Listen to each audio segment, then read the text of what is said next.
कि होली के शुभ अवसर पर आज दिवाली मनाई जाएगी।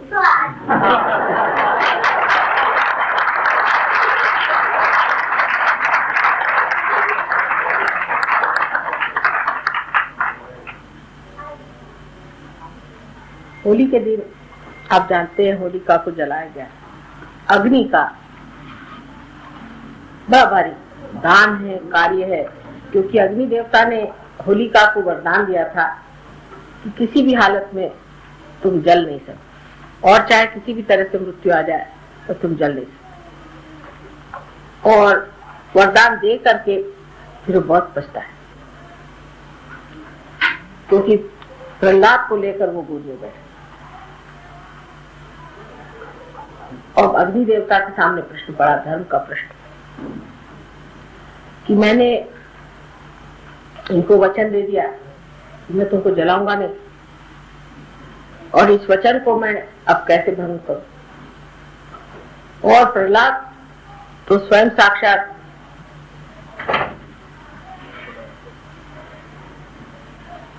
अबोधिता है, स्वयं साक्षात गणेश का प्रादुर्भाव, और इनको किस तरह से जलाया, इनको तो कोई नहीं जला, और मेरे भी शक्ति से परे, ये तो मेरे शक्ति से परे। तो उन्होंने विचार ये किया कि अहंकार कैसा कि इतनी बड़ी शक्ति के सामने मैं अपनी शक्ति थी कौन सी बात कर, मेरी ऐसी कोई सी भी शक्ति नहीं है जो इनके आगे चल सके, इनकी शक्ति इतनी महान, तो इनको तो मैं जला सकता ही नहीं चाहे कुछ भी कर लूं। लेकिन इस वक्त दूसरा बड़ा भारी मेरे सामने धर्म का है, तो कर्तव्य और धर्म इसमें जो कश्मकश हुई, उस वक्त ये सोचना चाहिए कि धर्म कर्तव्य से ऊंचा, धर्म कर्तव्य एक सर्वसाधारण कर्तव्य से ऊंची, और उससे भी ऊंची चीज आत्मा का,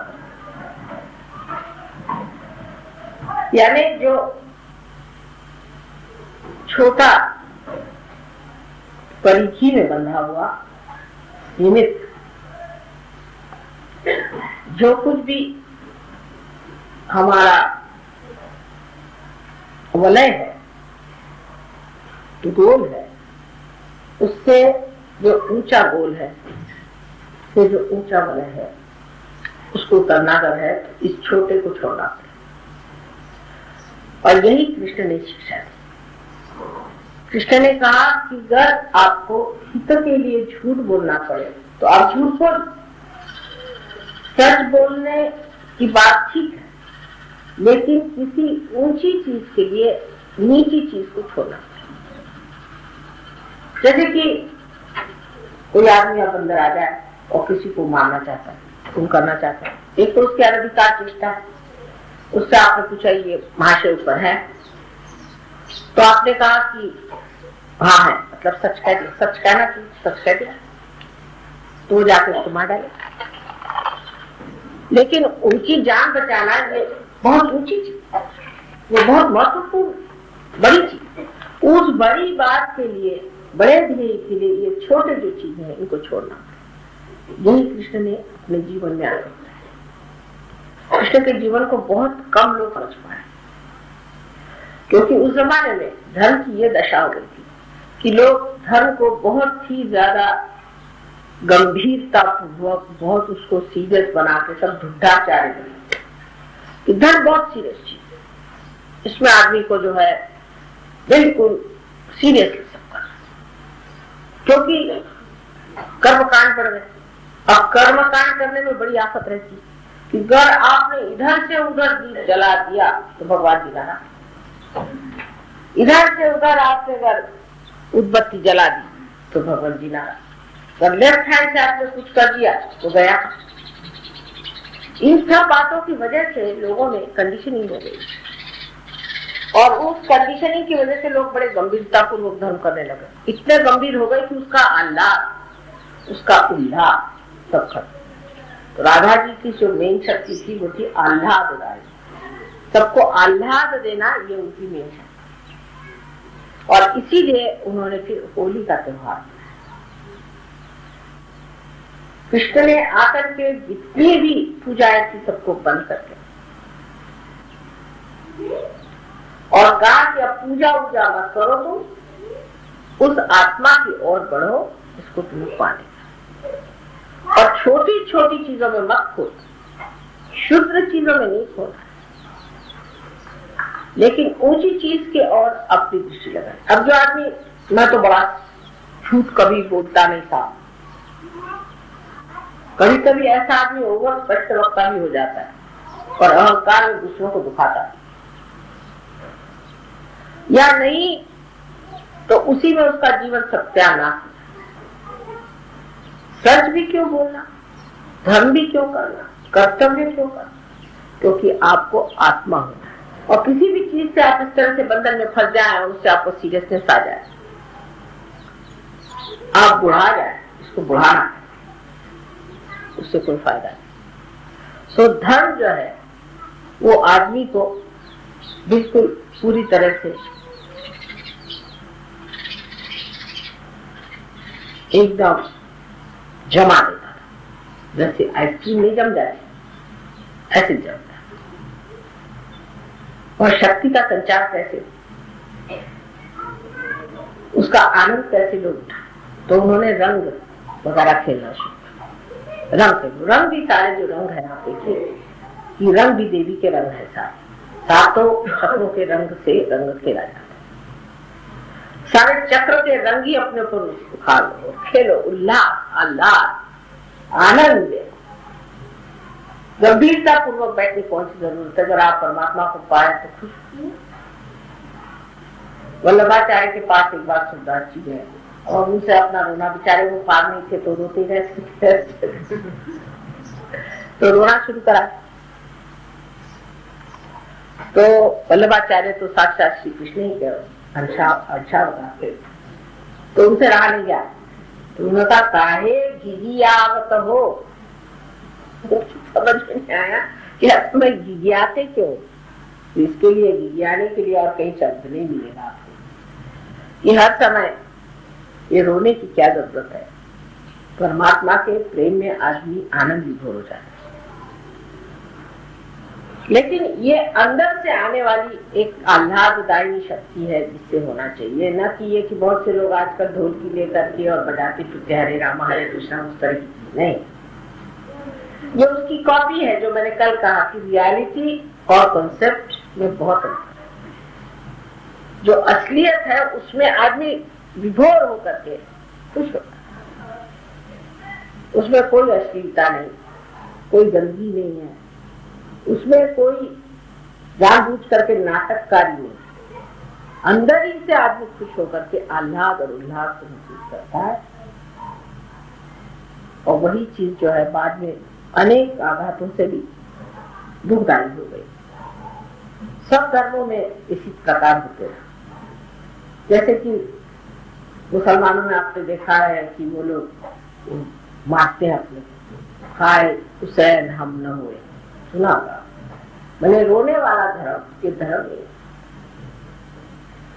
जब धर्म में रोना है तो ऐसे धर्म में खाने का, ऐसे तो रोना ही होता है। सो दुख पाने वाला और दुख देने वाला धर्म हो नहीं सकता। लेकिन ये सब धर्मों में ऐसी बातें आ गई, हिंदू धर्म में भी आ गई। मैंने ये कि जो आदमी बिल्कुल मरगिल्ला हो वही बड़ा भारी साधु संत मानने लगा।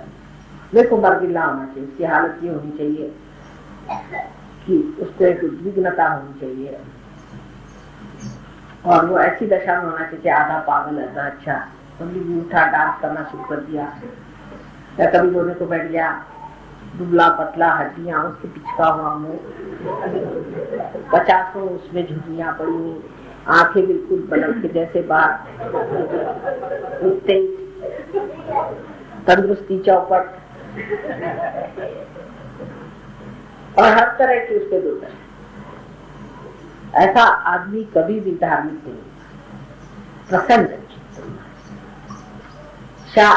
खिली हुई तबियत, खुला हुआ हृदय और प्रकाश जैसे उसके अंदर से।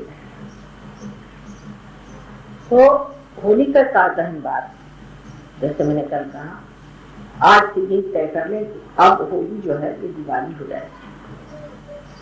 इसका आनंद जो है भोर, होली का आनंद सीमित, उसके अब एक ही होली का जला, लेकिन फिर वो कलेक्टिव कॉन्शियसनेस से बैठा है। जैसे हर आदमी, चाहे वो चमार हो, भंगी हो, घर में कोई भी हो, तो जैसे हमारे खानदान में लखनऊ में जहाँ के रहने वाले हैं, जमींदार लोग हैं ये लोग, तो बजाने की जन्मादार बेचारे अंदर भी आ जाए घर के अंदर। वैसे तो लोग के ऐसे कि तुम दहली पे क्यों आए, ये हद होती थी पहले। लेकिन होली के रोज चाहे फिर कोई भी हो, मालिक हो चाहे नौकर हो चाहे कोई, सब आपस में होली खेलते, यहाँ तक कि मालिक के कपड़े भी फाड़े तो भी कोई कुछ नहीं कहता होली के रोज। और इस तरह से एक समाजवाद और एक सामाजिक खुशी का त्योहार अपने देश में शुरू। पर जैसे कि होली में भी आदमी फिर एक नीचे स्तर के उतरने लग जाता है, अश्लीलता पे आ जाता है। ऐसे हर एक जगह होता ही है, हर चीज सड़ने से, सड़न इससे आती तो उसमें जीवंतता, जब चीज में जीवंतता हो तो चीज में सड़े। और इस तरह से जब होने लग जाता है तो वही चीज बहुत ही गंदी और बुरी दिखाने लगी। जब होली का त्योहार महाराष्ट्र में मनाया जाने लगा, तिलक वगैरह लोगों ने उसका बड़ा विरोध किया, क्योंकि लोग की गाली गलौज, गंदी बातें, क्योंकि यूपी के लोगों को वहाँ भैया लोग कहते हैं, और महाराष्ट्र में मराठी में गालियां है ही नहीं करीबन। और ये सब जो गालियां होती हैं गंदी गंदी, ये सब मराठी लोग भी हिंदी की गाली देते, क्योंकि जब उनके आने तो उन्होंने यही इम्पोर्ट किया। और अधिकतर गालियां हिंदी की बोलते हैं, और मराठी की गालियां तो कुछ होती नहीं है। और या तो फारसी लोग भी बहुत गालियां देते, और हमारे पंजाब की भी गालियां कुछ कुछ होती हैं, वो भी काफी बम्बई में चलती है। तो ये गाली गलौज आदि चीजें जो है, ये है कि अंदर की जो भड़ास है उसको निकाल दीजिए वगैरह वगैरह कहते हैं, इसको निकाल देने से अच्छा होता है। पर ये बड़ी रॉन्ग थी, ये कभी निकलती नहीं, ये जबान पे चढ़ जाती।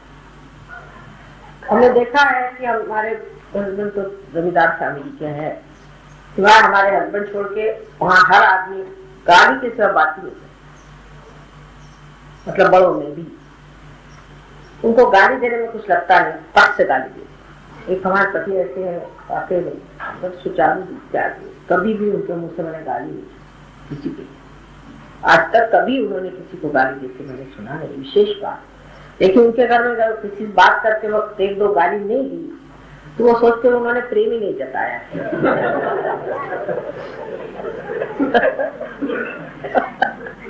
वहाँ तरीका ये है कि दोस्त को मिलेंगे तो 50 पहले गाली देंगे, उसके बाद फिर गले मिलेंगे, तो वो यही चीज से फिर वो चढ़ जाती है गाली।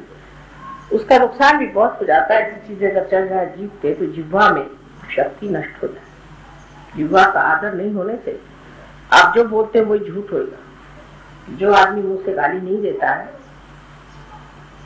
उसके जिह्वा पे शक्ति होती है। आपने बहुत बार देखा होगा कि भाषण करते करते कहना भी होता है तो मैं ठिठक जाती हूँ कि कहीं ऐसा न हो कि जो बातें जैसे ईसा मसीह ने कही थी कि सुअर के आगे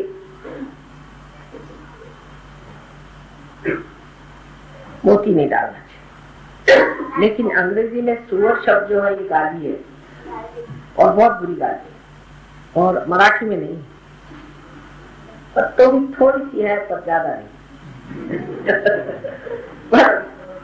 पर अंग्रेजी भाषा में बोलते हो, खत में नहीं बोलती, हिंदी में बोलते हो ठीक है, सुअर किसी कह दो तो ज्यादा ज्यादा तय होगा कि बेवकूफ, लेकिन वहां पे बहुत गंदा शब्द होता है।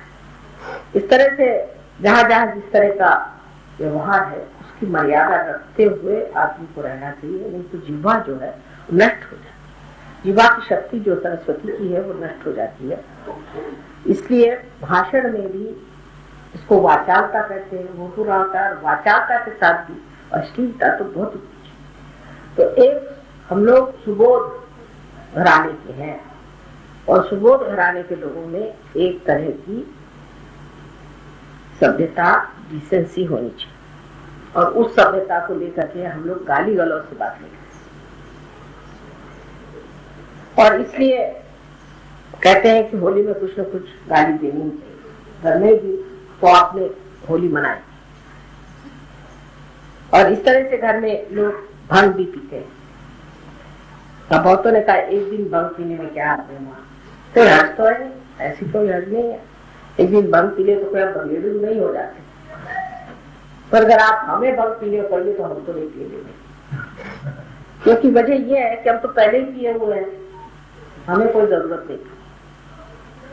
और लोग इसलिए पीते हैं कि सोचते हैं कि जो सीरियस लोग हैं वो जरा से हल्के हो जाते हैं। जैसे ईगो ओरिएंटेड लोग हैं वो भंग पी लें तो थोड़ा से लेफ्ट साइड को मूवमेंट हो जाती है तो जरा से खिल जाते हैं, भंग में बकना शुरू कर देते हैं। लेकिन भयंकर प्रकार है भंग, क्योंकि हमारे ससुराल जब हम गए तो हमें क्या पता था कि भंग पीते। महाराष्ट्र में सब तरीका नहीं, महाराष्ट्र जरा का इस मामले में ज्यादा सब है।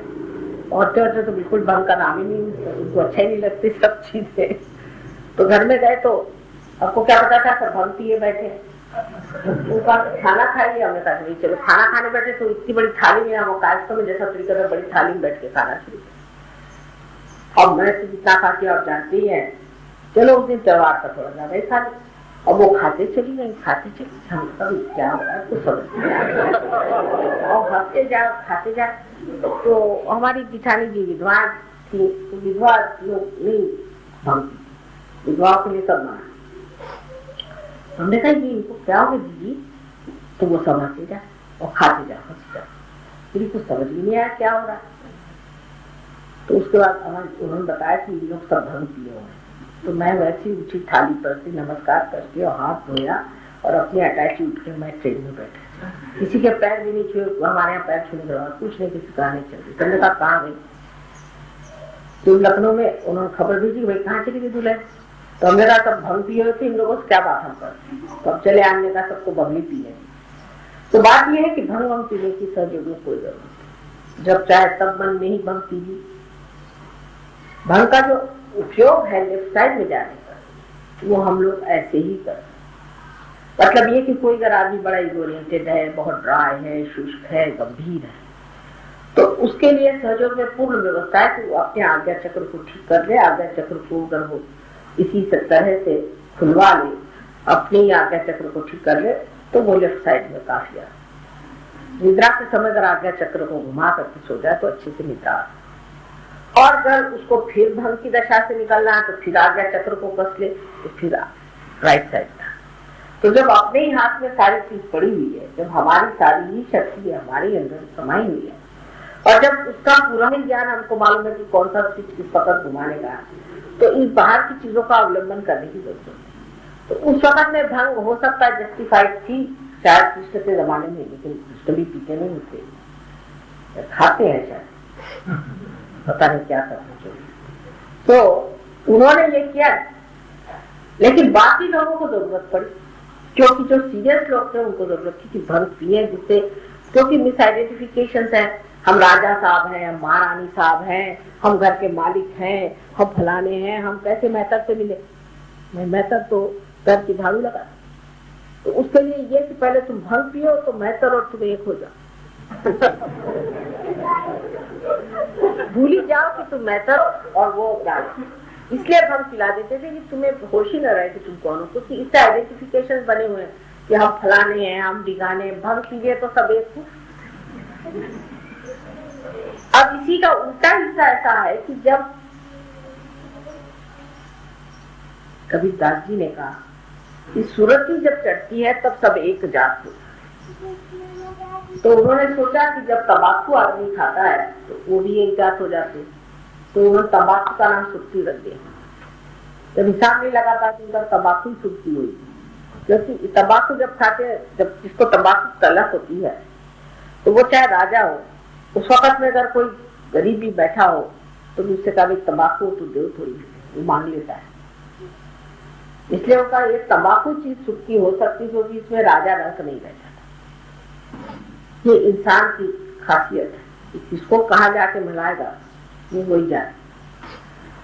लेकिन होली का जो विशेषता है पर्व, इसमें ये याद रखना चाहिए कि दिवाली अगर इसे बनानी है तो इसमें डिसेंसी के साथ, इंडिसेंट काम, अश्लीलता बिल्कुल नहीं आती। अगर अश्लीलता आ गई तो फिर वो होली नहीं हुई श्री कृष्ण की, नहीं, वो तो होली हुई ऐसे लोगों की जो पार हो जाते हैं होली खेलते वक्त कोई सी भी अश्लीलता ना, यानी ऐसे जैसे सहयोग में हम स्त्री पुरुष होली नहीं खेलते, पुरुष पुरुषों के साथ और की औरतों, सहयोग में भाभी देवर में हो सकता है, उसका भी एक नियम है। आप जानते हैं कि जो औरतें बड़ी हैं वो अपने से छोटों के साथ खेलती, और जो बड़े हैं, अगर बड़े पुरुष हो तो उनके साथ स्त्री अगर छोटी हो तो वो होली नहीं खेलती, बिना किसी भी तरह का व्यवहार पर्दा होता है। उससे उलट अगर स्त्री बड़ी हो तो उसके साथ पुरुष का व्यवहार जो है खुला होता है, ये अपने आप मान्य होता है। इसलिए भाभी देवर में होली होती है, लेकिन जेठ और दुल्हन में नहीं होती, जेठ से पर्दा होता है। और ये कायदा आपको आश्चर्य होगा सारे हिंदुस्तान में है, और वो अपने आप ही चलता है, हम लोगों के अंदर अंतर्निहित है, हमारे संस्कारों में बैठा है, क्योंकि अपने उल्टा काम होता नहीं अधिकतर। कि भाई जैसे इंग्लैंड में आप देख लीजिए कि 80 साल की गुड़िया है, वो 18 साल की लड़के शादी करेगी, 80 साल की, उनको कोई न जाए, अपने आप कोई सोच भी नहीं सकता कि ये कैसे, मैंने ये अपनी बुद्धि नहीं है इस चीज। तो इधर ये तो सब चीजें होती नहीं, हमारे संस्कारों की वजह से हमारे अंदर जिसके ये अंदर बैठे हुए हैं, जिसकी कोई अपनी, उसकी वजह से हम बचे हुए कि भाई 80 साल की कोई भी क्यों हो तो माँ हो ही गई, तो माँ मानना ही हुआ, माँ क्या हुई, नानी हो गई। तो उससे ऐसे दिमाग में किसी भी बेवकूफ के भी दिमाग में ऐसी बातें, कितने भी पतित आदमी के भी दिमाग में ऐसी बातें नहीं आती, और इसकी बुढ़िया उसके भी दिमाग में ऐसी बातें कभी आई। तो हमारे जो संस्कार है, भारतीय संस्कार है, इन्हों से हम, इन्हीं की वजह से हम लोग धीरे धीरे पूरी तरह से परिपक्वता में आते हैं। वो लोग परिपक्व नहीं होता, इनकी उम्र हमेशा गधे 25 में ही रहती, उससे ऊपर नहीं होता। हम लोग परिपक्व हो जाते क्योंकि हमारे अंदर के संस्कार ऐसे कि जो बांध लेते हैं हमको पूरी तरह से। जैसे कि पेड़ है, वो कायदे से अगर बढ़े तो परिपक्व हो जाएगा, और अगर हवा में लटके तो परिपक्व नहीं हो सकता। वो बुढ़े भी होते जाते तो भी उनमें बचकानापन जाता ही नहीं। और जो हिंदुस्तानियों का संबंध भी वेस्टर्न लोगों से आता है, इससे आता, वो भी कुछ वैसे हो जाते। मैंने देखा उनकी भी बूढ़ा औरतें, बड़ी बड़ी लड़कियां होंगी, वो भी वही बेवकूफी की बातें करेंगी जो कि लड़कियां बात, उनकी भी समझ में, सूझबूझ में परिपक्वता नहीं। और इस परिपक्वता को पाने के लिए मनुष्य को चाहिए कि वो जो कायदे कानून बने हुए उसको चलाए, और उसमें बहुत ही आनंद की बात, कोई गड़बड़ी हो सकती, कुछ अपने समाज में दोष नहीं आ। तो होली का जो ये हिस्सा है इसको सहयोग में छोड़ देना पड़ेगा, अश्लीलता का, और होली का जो प्रेम का हिस्सा है इसे अपनाना, कि बगैर भंग किए हुए ही हम सब एक हैं, ये भावना अपनाते। इस वक्त विशेष रूप से गले मिलना चाहिए, क्योंकि कृष्ण का सारा कार्य प्रेम का था, प्रेम को पूरी तरह से लूटने के लिए, क्योंकि उन्होंने कहा ये सब परमात्मा की प्रेम की लीला है। लीला, लीला धर, जिसने लीला को धारणा किया वो श्री कृष्ण थे, और इसलिए उन्होंने कहा कि सब चीज को लीला स्वरूप लीलाधर। और ये लीलाधर की जो लीला है उसमें अश्लीलता तो नहीं है। और हमारी जो संस्कृति सीधी सरल बैठी हुई है, इन लोग की उल्टी खोपड़ी। जैसे औरतें जो है वो बदन खोल के घूमेंगी, और मर्द तो हो और एक आध औरत आ जाए तो फौरन वो अपने कोट के बटन लगाएंगे। हमने कहा भी मर्दों के कोट के बटन की क्या जरूरत है, औरतों को कायदे से पल्ला लेना है।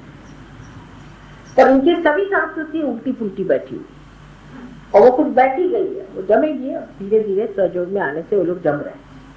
और अब आप लोगों की जो संस्कृति उसको आप कृपया न छोड़ें।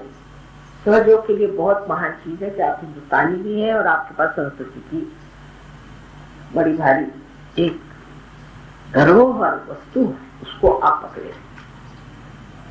पकड़ के उसी चीज पे जमे और उसी पे आप पर परिपक्वता पाए। लेकिन इसका बिल्कुल मतलब नहीं आप ढांचारे या किसी तरह से आप बहुत सीरियस आए प्रसन्न चित्त। आपकी माँ जब हंसती तो आप देखा है कभी कभी तो 7 मंजिल की हंसी आती है, सब लोग हैरान होते हैं कि गुरु लोग तो कभी मुस्कुराते भी नहीं, और माँ की हंसती रहती है और उनके मुंह पर मुस्कुराहट तो कभी जाती है। मैं तो 1 मिनट से ज्यादा सीरियस नहीं हो सकती, जब सीरियस भी होती तभी नाटक रहता है।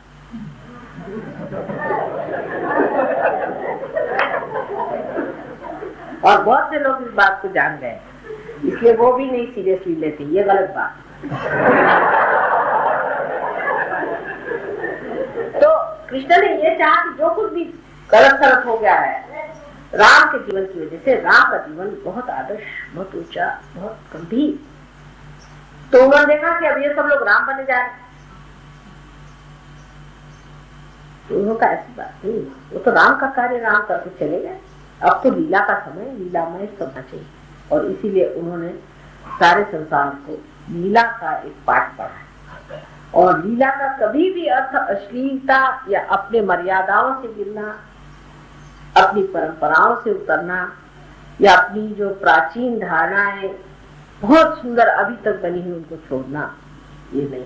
हाँ, भी आदि जो गंदी चीजें उनको छोड़ देना, लेकिन जो पवित्रता की भावनाएं आपस की रिश्तेदारी की है उसको पूरी तरह से सहयोग में हम लोग मानते हैं और उसको निभाना चाहिए। भाई बहन के रिश्ते, अब कल हमारे भाई साहब आए थे, बस देखा उन्होंने कि हमारे बहन का, उनके आंखों से आंसू बह जा रहा है, मैं देख रही थी कि बार बार वो आंसू वो कुछ और नहीं कर। तो ये जो पवित्रता की भावना है, प्रेम की भावना है, इसमें आदमी को चाहिए कि सहयोग की दृष्टि से विचार, हर एक सहयोग की दृष्टि से जो शोभायमान हो, तो माधुर्य को लेते हुए शोभायमान करना, कोई सा भी बिहेवियर जो कि अशोभनीय है, छोटी छोटी बातों पे बात करना, छोटी छोटी बातों में उलझना, बेकार में आपस में झगड़े करना, किसी भी चीज की मांग करते रहना, हमको ये चाहिए वो चाहिए, या कोई भी तरह की इस तरह की बातें करना ओछा ओछा। और ऐसे लोग सहयोग नहीं करते, एक बड़प्पन लेकर के, उदारता लेकर के अपने को चाहता। सो आज की तो असल में पूजा जो है वो बिल्कुल, मैं थोड़ी सी पूजा करना चाहती हूँ। इतने हैं कि कोई पूजा की विशेष आवश्यकता नहीं, और मंत्र मंत्र कहने की भी आवश्यकता नहीं। मंत्र भी गांधी जी में डाल देता है, पता नहीं क्यों। तो आज प्रसन्न चित्त होकर के बस 2 ही 3 मंत्रों में हम आज का तो करेंगे। लेकिन इतना मैं कहूंगी कि होली को दिवाली बनानी पड़े, और दिवाली को होली, तब सहयोग का इंटीग्रेशन पूरा होगा। दिवाली भी प्रसन्न चित्त होकर के करें, और दिवाली में भी लोग इतना रुपया खर्च करते हैं कि दिवाली के बाद दिवालिया होकर के यानी इसी से शब्द दिवालिया निकला है। क्या आप मान सकते हैं कि दिवाली से शब्द दिवालिया निकला, जिसने दिवाली मना ली वो दिवालिया हो गया। ये तो दिवालिया शब्द कैसे निकला यही बताएं। कुछ कुछ बड़े सुंदर शब्द है, उसमें से दिवालिया शब्द, कि दिवाली मनाई आपने, ठीक, अब आप दिवालिया हो जाइए। तो हम लोगों को दिवालिया नहीं, कोई ऐसी चीज नहीं करनी चाहिए जो कि मर्यादा से बाहर है। दिवालिया नहीं, जितना आपने बुद्धि का है उतना करिए, उससे आगे आप परमात्मा पर छोड़िए। दिवालियापन करने की जरूरत है। और होली में दीवानगी करने की जरूरत है। कोई सा भी कार्य ऐसा नहीं करना चाहिए जो इंडिसेंट हो, जिसमें डिकोरम नहीं हो, जिसमें कोई भी सभ्यता नहीं, न्यूनता, सभ्य तरीके से काम करो। छोटी छोटी चीज में आपके अंदाजा है किसकी मर्यादा। जैसे अब कल आर्टिस्ट लोग बजा रहे, उस वक्त किसी को उठना नहीं चाहिए, किसी भी आर्ट का मान करना है। आपको बहुत बार देखा होगा कि जब कोई आर्टिस्ट बजा तो मैं खुद जमीन पर बैठी, क्योंकि आप भी मान पान किसका करना चाहिए, सहयोगियों को बहुत आना चाहिए, क्योंकि प्रोटोकॉल। आर्टिस्ट लोग भी देखिए पैर पर हमेशा ये ट्रेडिशन है, पैर पे हमेशा शॉल रख करके बजाएंगे गलत के आर्टिस्ट लोग, क्योंकि हो सकता है श्रोतागढ़ में कोई बैठे हो देव देवता और मेरे पैर में दिखाई दे। अपने देश की इतनी बारीक बारीक चीजें हैं कि मैं आपसे क्या, ना सुंदर अपने देश में बना हुआ, ना सुंदर परमात्मा का कहना चाहिए कि अंग वस्त्र है, कि उसकी गहनता उसकी बनावट में इतनी काव्य में सारी चीज बहुत ही सुंदर काव्य में, लेकिन हम लोग उसे नहीं समझ पाते और अपने जीवन में नहीं ला पाते, तो वो सबसे गंदी हो जाती है। मान पान, अब कल जेठ बैठे हुए थे हमारे रिश्ते में, तो हमें आप देखिए पूरी समय पूरे लेक्चर में वो एक मर्यादा बनी रही कि हमारे जेठ बड़े भाई बैठे हुए हैं, उनके आगे कहाँ तक हम बोल सकते। अब तो हमारी शक्ति, हमारे कौन जेठ और हमारे कौन बड़े भाई, लेकिन जब इस रिश्ते में बैठे हुए उसका मान पान पूरी तरह से, हर रिश्ते का मान पान रखना है। आप कुछ भी हो जाओ, सहयोगी भी हो गए तो भी आप मान पान को देंगे, ये नहीं कि उसको आप तोड़ दें। और इस तरह से जब आप करेंगे धीरे धीरे आपकी समझ में आ जाएगा कि इसमें बड़ा ही माधुर्य है और बहुत ही मीठी चीज है। तो आज के होली के दिन सिर्फ होलिका दहन का एक मंत्र आप अगर कहें कि होलिका मर्दिनी, ये मंत्र से आप लोग ये लोग मेरा पैर धोए। और बच्चों को गणेश की तो स्तुति होनी ही चाहिए, इसलिए गणेश की स्तुति करते हुए बच्चे पैर धो ले और फिर 3 मंत्रों से मेरे पैर धो ले, और कोई खास चीज करने की जरूरत नहीं।